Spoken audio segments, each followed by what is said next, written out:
ఎలక్షన్లకి ఇన్ఛార్జిగా హరీష్ రావు గారు పంపించారు.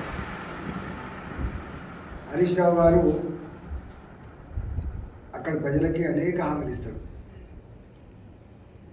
అట్లాంటి ఒక హామీ గజ్వేల్ నియోజకవర్గం, స్వయంగా ముఖ్యమంత్రి గారు ప్రాతినిధ్యం వహించే గజ్వేల్ నియోజకవర్గం, గజ్వేల్ మండలం కొలుగూరు గ్రామం.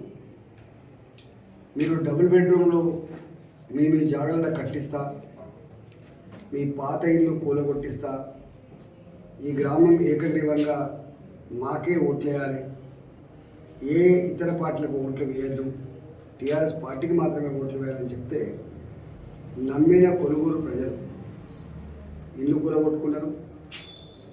3 సంవత్సరాలు గడిచినప్పటికి కూడా హరీష్ రావు గారు దత్తత తీసుకున్నటువంటి కొలుగూరు గ్రామంలో ఇళ్ల నిర్మాణం కనీసం ముగ్గు కూడా పోయలేదు.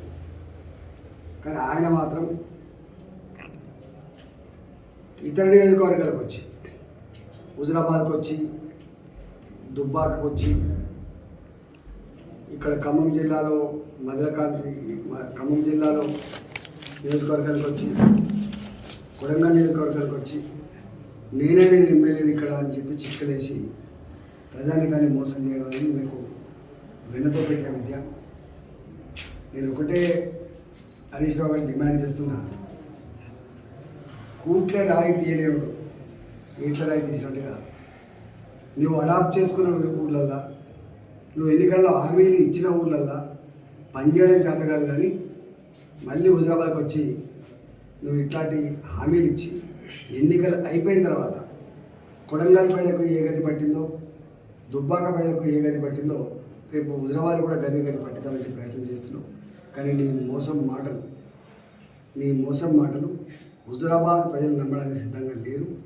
ఇవాళ కొలుగురు నమ్మేయచ్చు నీవు కొడంగల్ నమ్మేయచ్చు నువ్వు, లేదా దుబ్బాక నమ్మేయచ్చు, కానీ ఈ హుజరాబాద్ మాత్రం మేము నమ్మించలేవు అని చెప్పి తెలియజేస్తా ఉన్నాను.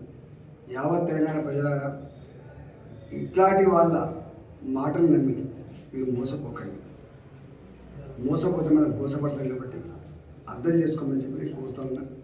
కొలుగూరు గ్రామ ప్రజలకి కూలగొట్టిన 60 పైబడ్డ ఇళ్ళు తక్షణమే నిర్మాణం చేసి ఇవ్వాలని చెప్పి నేను డిమాండ్ చేస్తున్నా.